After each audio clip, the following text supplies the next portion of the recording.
The agent who helps their client build wealth gets referrals for life. That's not a theory. That's a pattern I've watched play out over 22 years in this business. The agents who figured out how to have the money conversations without being a financial advisor, obviously, without overstepping, without turning into something they're not, those are the agents who stopped chasing leads a long time ago.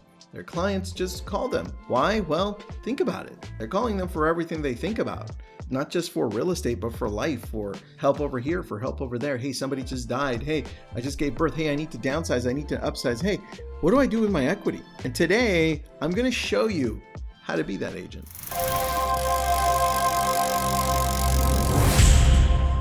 This is Your Daily Real Estate. It's a podcast. It's a show. I'm Tristan Ahumada.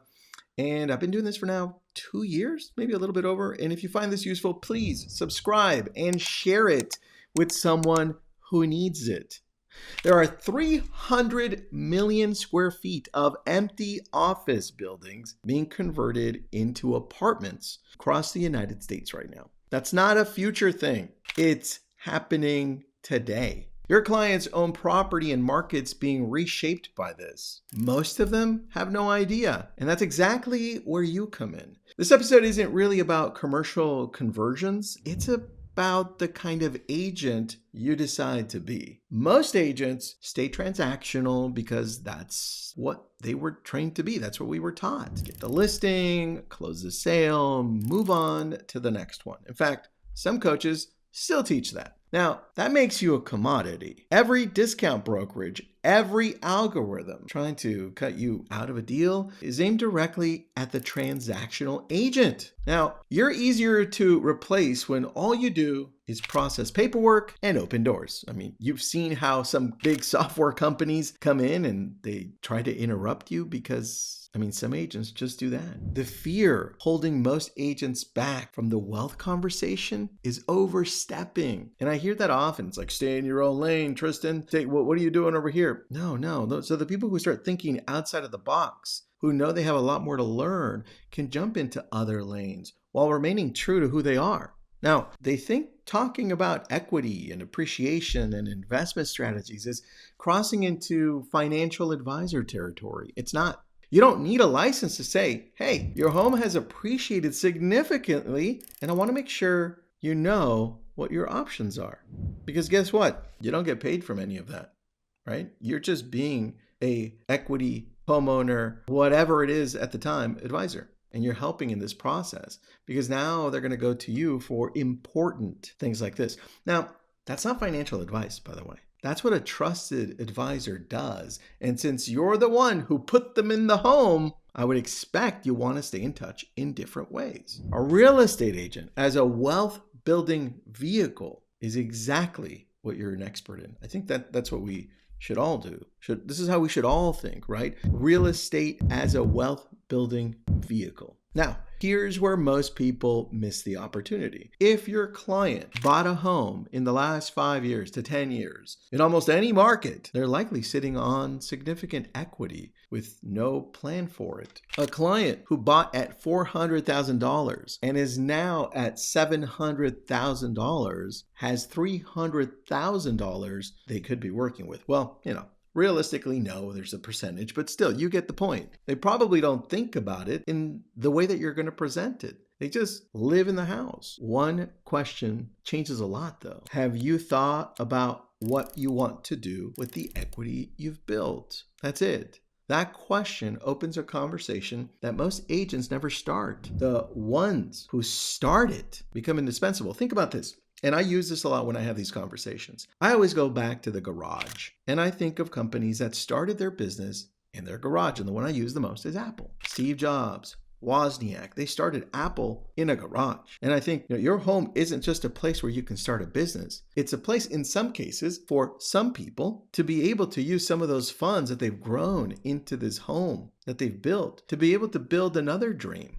And sometimes they don't know how to do that. And that's where you become indispensable. And if you have the clients who are renting or stretched on their primary, a duplex where the tenant helps pay the mortgage changes people's financial lives. And if that's not a pitch, that's a specific, actionable reason to pick up the phone. You're not selling them really anything. You're giving them ideas. And part of that is thinking about your job differently. You're showing them something they couldn't see without you. And I think that's indispensable. Now, back to those office conversations. When 300 million square feet of commercial space converts to residential, it doesn't happen in a vacuum. It changes foot traffic, walkability score, and residential demand in the surrounding blocks. Some of your clients own property within a mile of one of these conversions and have no idea what it means for their home or what it'll mean in the next few years. Now think about this. You're also watching all these AI data centers. And I don't know if you're in one of those areas, but what does that mean for the homeowner? Are you calling your database and saying, hey, you've seen the AI data center. This is what it means. Or there's an AI data center coming into our place. This is what it means. Those are reasons to call. Again, not a sales pitch,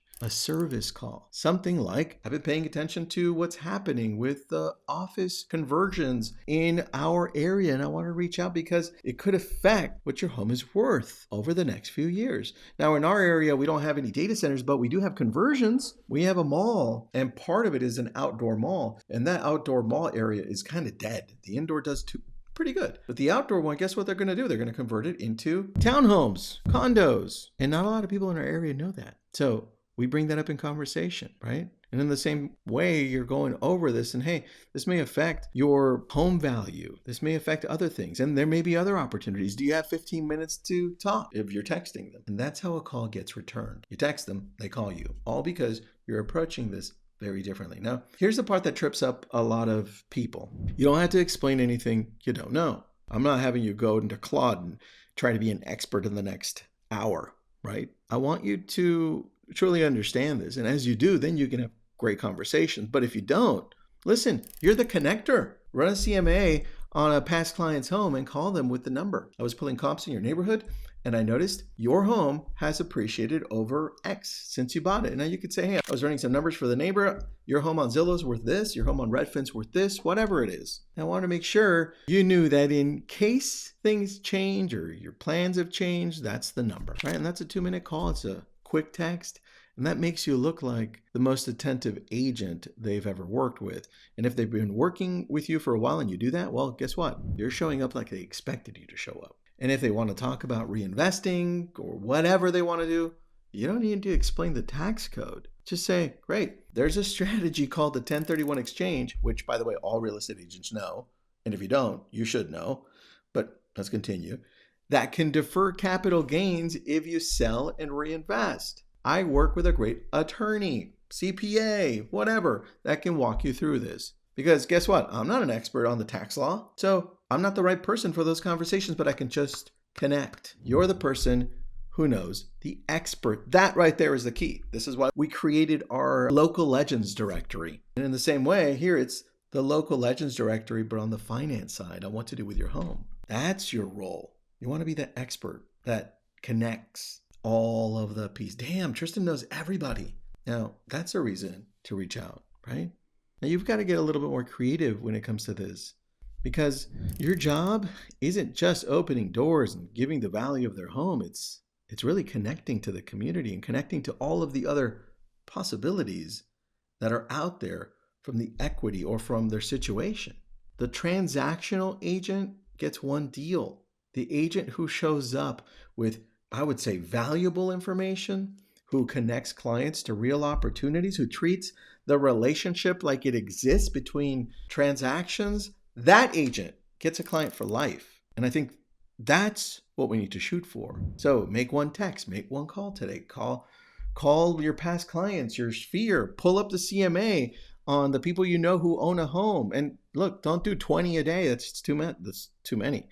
Maybe do 1 a day. Practice. If you do 1 a day, that's 7 in a week. You get a gist of it, right? And start with text.